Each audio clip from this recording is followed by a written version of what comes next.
slow, but it did come. Bed, dresser, blankets, walls. Pale early sunlight filtered through gauzy white curtains. I didn't recognize where I was. Did I get blackout drunk last night? Was this part of the dreamscape? I'd barely finished the thought when memories started returning.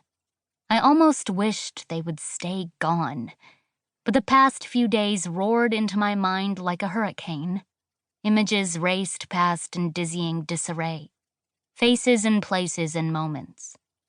Then a voice. I'm going to make you a nightmare again. Laurie had kidnapped me from Granby, using hideous creatures beneath his command, and spirited me away to the Seelie Court. I remembered the chains at the exact moment I heard them clink. I tested them again, as if the metal might have weakened while I was unconscious. They held fast, but at least they weren't dipped in holy water. The chains were only irritating rather than painful. Now that I was regaining my senses and my mind wasn't slow with shock and hallucinogens, I saw for the first time that there were bars over the floor-to-ceiling window. My heart beat hard and fast as I cast another glance over the room, taking in the details I'd been too shocked or bleary to notice before. An ivory duvet covered me, smooth against my skin. I wore a white nightgown with long sleeves and a plunging neckline, which was enticingly framed with shiny lace. To the right, a mammoth fireplace took up one wall, unlit, and an enormous painting hung above it. The other walls were covered in wallpaper, and it was strange, not in color, which was green as swamp water, but in the design.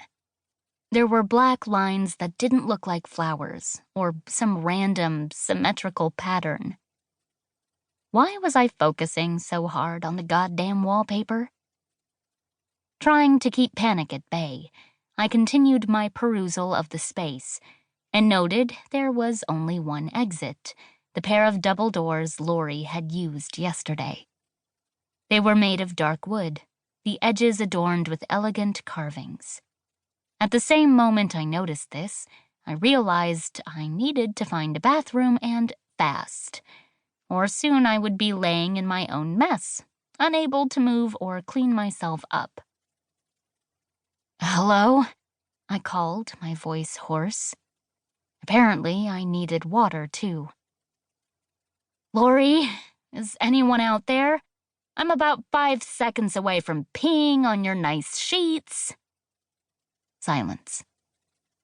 Frustration sliced through me now, cutting the fear to ribbons. I shifted again, hoping to relieve some of the pressure on my bladder. I wasn't sure how long I'd been here exactly.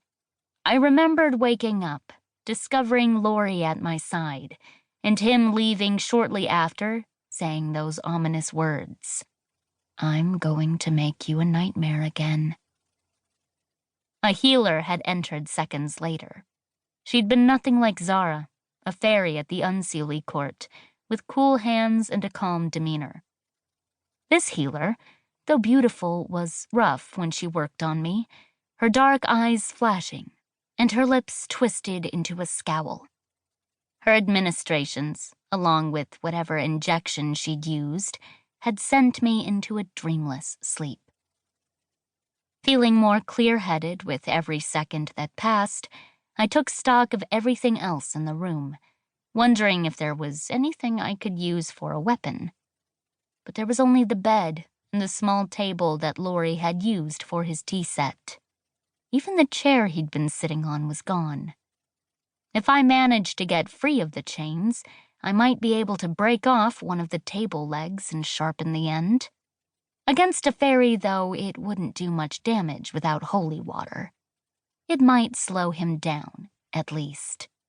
Long enough for me to pick the lock and get out of this room.